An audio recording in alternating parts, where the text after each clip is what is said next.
Hello, I'm Mark. I'm Casey. And I'm Patrick. And today we're going to talk about the Las Vegas Police Department and some Cybertrucks they got. But first, let's roll that title credit.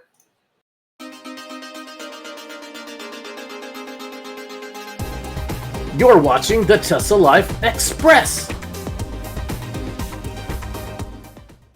What do you call 10 Cybertrucks? A murder. A murder of Cybertrucks. A coil. A murder of trucks. A Tesla coil. I always thought that was crazy about the crows being called a group is called a murder. Wow. Somebody had a bad experience with some crows. Obviously, someone had some real trouble with some crows.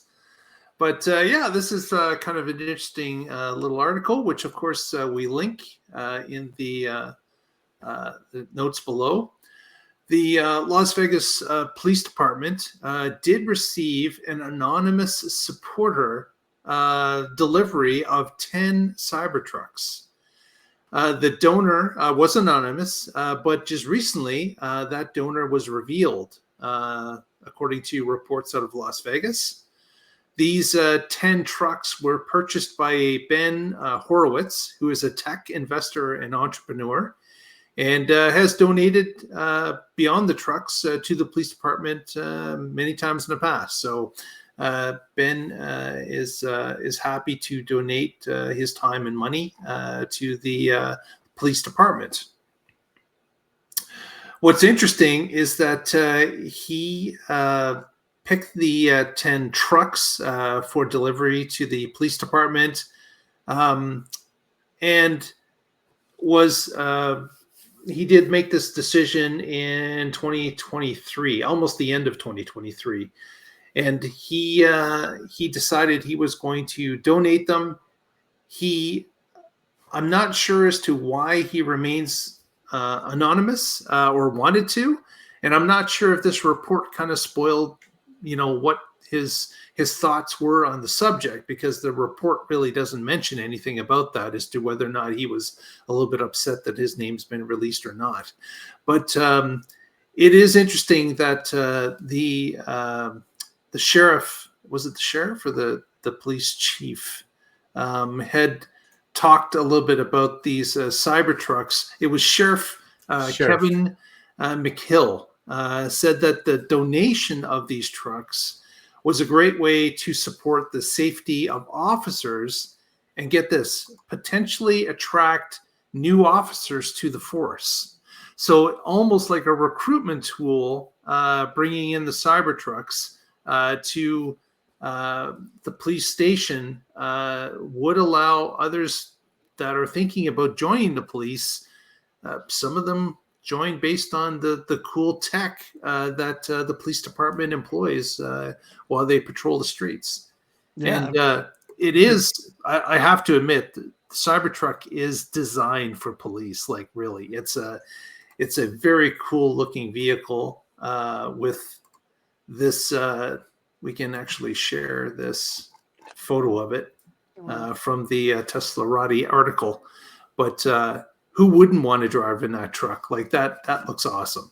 And if you sure does, that light are already bar. a police person and you are looking at where's your next place going to be, you have a choice of one that's got Crown Vics and another that's got Cybertrucks, and there's nothing else different. Which one would you pick?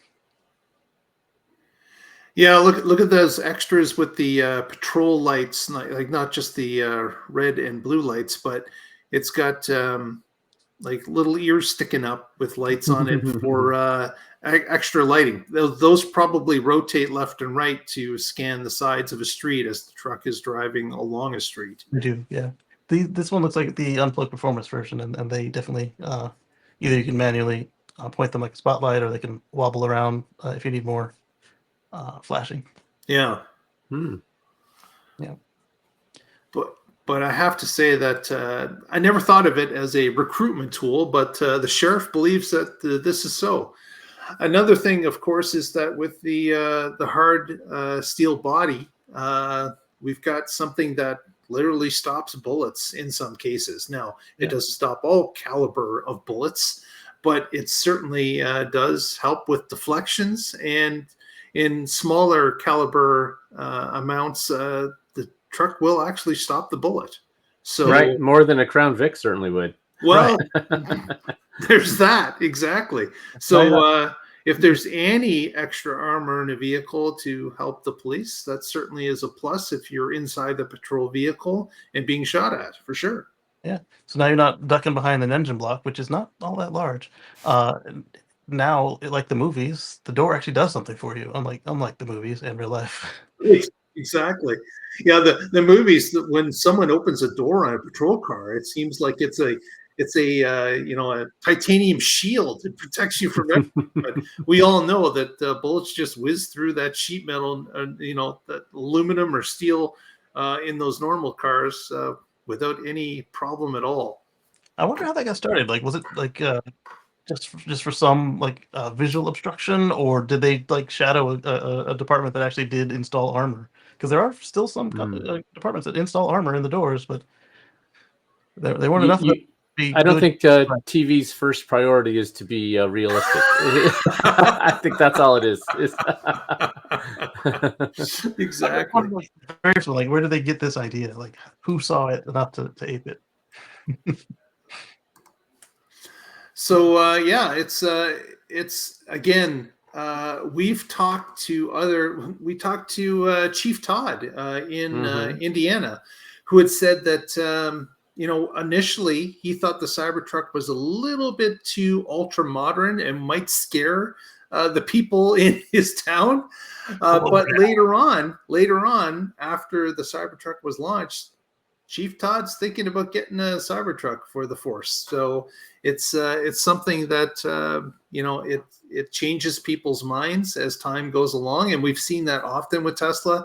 Yes, the design is striking at some points. It's a little off-putting for some, but over time, sometimes it starts to grow on you. So obviously, some don't, but still. I know that the Cybertruck has grown on me since its beginning. I thought it was kind of too squarish at the beginning, but now over time, seeing them on the roads every day, you know what? They're starting to look pretty good to me. Yeah, especially when they have a nice wrap, like this police vehicle. I love the way that looks. That's pretty cool. Yeah. And especially what police departments now, there could be a big argument of, oh, you can't spend all that money because the launch editions were $100,000. But now they're past the launch edition, and for this police department, they got a donation, so that's a non-factor completely. Right. And having that type of a donation with 10 units, man, that's going to make a statement in the city for sure, because you won't be just seeing the one that shows up at community events. These vehicles are going to be on the road patrolling all the time. Yep. So since this is the Tesla Life, I popped it into Grok and asked it where to start the cop door shootout trick, and it says actually they started out correctly. They would just park the car long ways, and they would use the whole body, especially the engine block and the wheels and the tires, to not that the tires do much, but just there's just that much more. Yeah, the rim, the steel rim would help. Yeah. Exactly. And so they were doing it correctly for a while, and then they said around the 50s you had Dragnet and Naked City, and then in the 70s and 80s you had French Connection, Starsky and Hutch, Lethal Weapon. Starsky and Hutch, yep. There was one more that I saw on there, but basically it was more dramatic to have the door open and you're popping in and out of cover rather than up and behind the side of the car, and so it stuck. So again, for drama purposes, not for realism, as Patrick mentioned. They must have followed a car that had armor in the doors or something. No, there are cars with armor in the door. You can't tell. It's safer to just do it the traditional way, behind the whole car. Yeah, exactly. It would be interesting if I'd love to know the figures as to how many police departments actually employ these vehicles at this time. Honestly, we get notes now and then showing us a photo or two of them, and as Casey mentioned, Unplugged Performance, they trumpet when a new police department picks up one of their vehicles, because of course it's great advertising for them as well. But it would be interesting to know how many police departments have picked one of these up and what they think of it after they've been on the force for a little while. Yeah, and I'm also curious, like what they do. Like the Thai police, for instance, they got Model 3 performances as interceptors. But Right, pursuit vehicles. some are using them for just for writing tickets. Some are using them for, like New York City did with the i3s, are using them for meter readers. And this is just a breath of it. And some of them is just their generic. This is the car. We can't afford extras. This is the car. I'm curious. Yeah. Like when they said about, in this particular case, recruitment of officers, I thought about these vehicles being used for community visits, because of course, you just ooh and ah the kids in the crowd if you show up in a Cybertruck. It certainly, again, puts your police department on notice that we're up on technology, we're up on moving with the with electric vehicles, and now an electric pickup truck that could be, based on its speed and acceleration, it could be a pursuit vehicle very easily. It's just depends on what those police departments want to do with it. Make pit maneuvers easy because it's Yeah.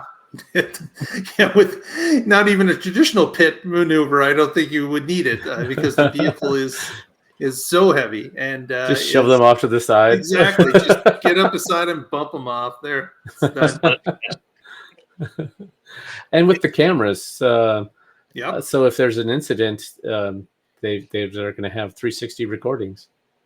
And just and then they can do like there's the Tesla Dashcam project on GitHub, where if you put like a Raspberry Pi or other single board computer in there, you can be offloading that footage live if they wanted to, rather than. But even if you don't, you can still, just like the black box, you can just pull the drive out and stick it in evidence, and then put a fresh drive in there. Just have fresh blank ones in the with the pens.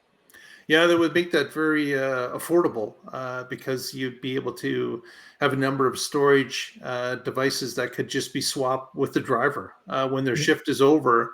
It could be scrubbed, or it could be kept and offloaded somewhere, and then clean that drive up again. And then the next time they're out, they get the new fresh drive. I've also got you don't even need the key. Like on the current ones, the black boxes have either one or two key, like for chain of custody of the footage. With all of the new ones, it's in the glove box, and you can have a separate pin on the glove box than you have on the car. Right. So that could be the chief or the IT guy or whoever would be the one with the code to the glove box.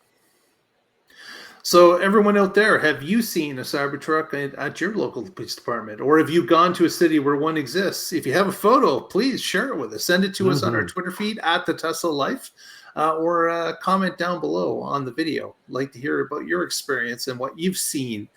Do you think, is the truck intimidating as a police vehicle, or is it just cool? Let us know. And with that, I think we'll move into shout-outs. Casey, what do you got for us? All right. First off, give us a thumbs up if you liked it. If you want more of this, subscribe. On Sunday, 1:10 Eastern, we're going to play with the clocks before that happens. So it's going to be an hour earlier than normal, 1:10 p.m. Eastern, over at youtube.com/Casey Green or x.com/gcustom. It's similar to this show, but more of a variety show than focused on Tesla. And I'd like to see you there. You might catch one of these guys here. You might catch somebody else. It's called Let's Chat with Casey and Friends for a reason. Friends come in and out. We added the X spaces so that you guys can talk directly back. You don't have to just do the textual comments. Or if you don't want to talk, you can do the textual comments, and same way we do here, we'll put them up on the screen. And then on Monday, catch us back here, Tesla Life Express Edition 2. Again, that's after the time change boundary. So if you're not in North America, or if you're in North America and you don't participate, we're going to be an hour earlier than typical. And if you're still in North America and you change with us, then they say it's the same time. But then on Wednesday, the Tesla Life Express, the Tesla Life live show. And again, it's after Sunday, so adjust your clocks accordingly. We got it, Casey. There's The time will be There's changing. a lot of time change information in this segment for some reason. I was told there'd be no math. I'm a proponent for stopping it. I don't care where we. Let's stop it. Please, let's stop it. Yes, so Oregon's already passed a law that if Washington and California agree, the entire West Coast will change, and so we've already passed it, and I think California's the holdup. Yeah, here in Ontario, we're waiting for Michigan and New York to change, and then we'll change with them. Cool. Yeah, and I think yes, I think British Columbia would change with the rest of the West Coast too. So that's cool. Yeah. Cool. We shall see. We shall see if things will change. Patrick, what do you got for us for shoutouts? As always, I'm with the Oregon Electric Vehicle Association. You can find us at oeva.org, and I blog occasionally at carswithcords.net, where I write about my future free from fossil fuels. Thanks. Speaking of fossil fuels, Patrick told us in a previous story that he was in Oregon. Yes.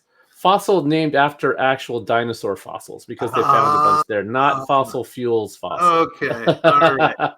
There's the distinction. Got it. Mm-hmm. Got it. Very good. So thanks very much for joining us. If you haven't already, please give us a thumbs up, press that subscribe, helps us out immensely. And we will catch you next time in the fireworks show and talk Tesla at that point. Thanks so much, everyone. Enjoy your evening.